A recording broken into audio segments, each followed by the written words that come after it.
Conceive, believe, achieve. Shut the f*** up. This is Believe You Me on the Gas Digital Network. You kicked up some dust in the MMA community by, I don't want to say calling out Max Holloway, but while you were interviewing him for UFC Tonight, you had, for lack of a better term, called him out for not seeming to be with it. What happened exactly there? What did you see in that interview that made you kind of go like, what the fuck's going on with you? Well, so, it's funny. Listen, call me journalist of the year, whatever you want to call me. But I'm just breaking stories left, right, and center, Lewis. But so I'm on UFC Tonight, and we had to interview Max Holloway, obviously. And we interviewed Brian Ortega, massive fight that was supposed to happen at the weekend.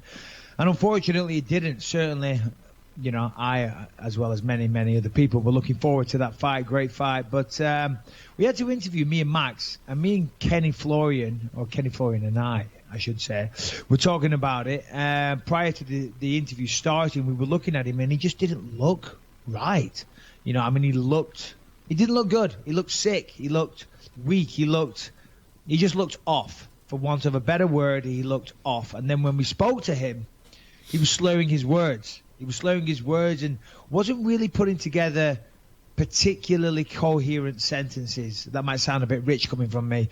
But he wasn't putting together the best sentences, and he was definitely slurring his words. He looked half asleep. And I was thinking, maybe he's just got out of bed.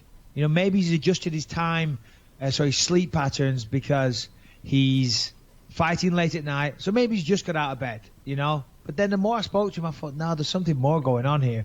And obviously we have cards. We discuss what we're going to interview people about. We discuss the questions we're going to ask prior to them happening.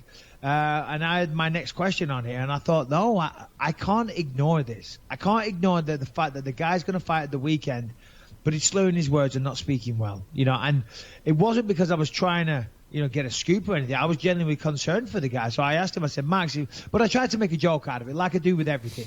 And also I didn't want to throw him under a bus either. So I was like, Max, everything okay, bud? I mean, you look like you just got out of bed and you look a little tired and this. And, of course, he's a fighter. He wants to fight. Obviously, he knew something was going on. But he put a brave face on it, as all fighters do. Like me with my eye for years. I always bullshitted about it, and put a brave face on it as well. And Max just gave me some, yeah, man, I'm all good, blah, blah, blah, blah, blah. Anyway, then later that night, I'm at the airport flying to Vegas, and the news story starts breaking, Max Holloway out of the fight. And I was like, shit. And apparently he had a concussion in training camp. Word on the street is I'm hearing he got knocked out in training camp and suffered a concussion, but he was still going to fight. Obviously, that could have been very, very damaging for him. God knows what kind of damage he would have, taken to his brain. How much longer? Because I know nothing about this, right? So how much time would have passed that he would still be that lethargic after a concussion? I mean, because I think we'll see. A lot of time could pass. I mean, it could be short or it could be long. I mean, I think his name's Chris Holdsworth. Chris Holdsworth, who was a member of Team Alpha Male. I think it was actually TJ Dillashaw. He cracked him in sparring.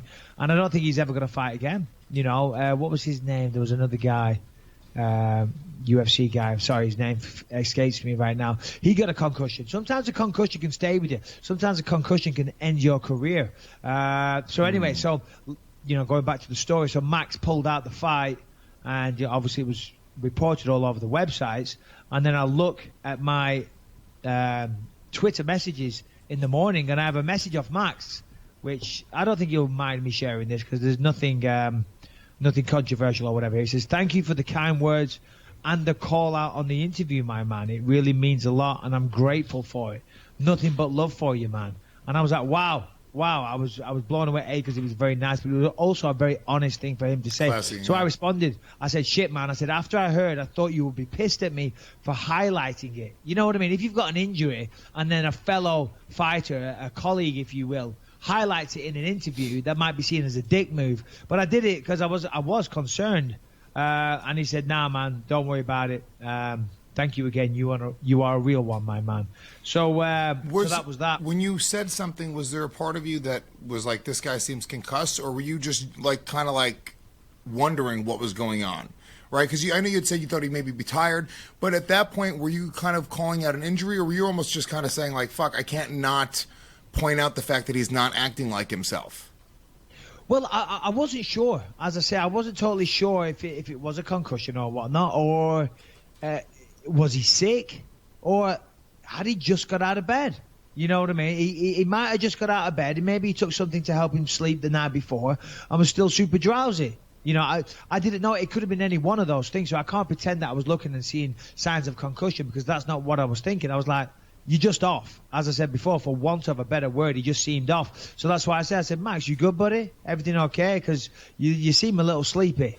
And then, of course, all the rest broke. So that was a real shame at the weekend, because that was, of course, it was the co-main event, one of the biggest fights, and everyone was looking forward to it. It was going to be a great fight. I'm sure Max will be back very, very soon, take a well-needed break. That's the problem with MMA, man, The expression is, the saying goes, you got to train the way you fight. And what I mean by that is, if you're going to fight hard and you're going to leave it all out there, you've got to train the same way. And that's the danger, because, obviously look at Max Holloway and look at other people in the past.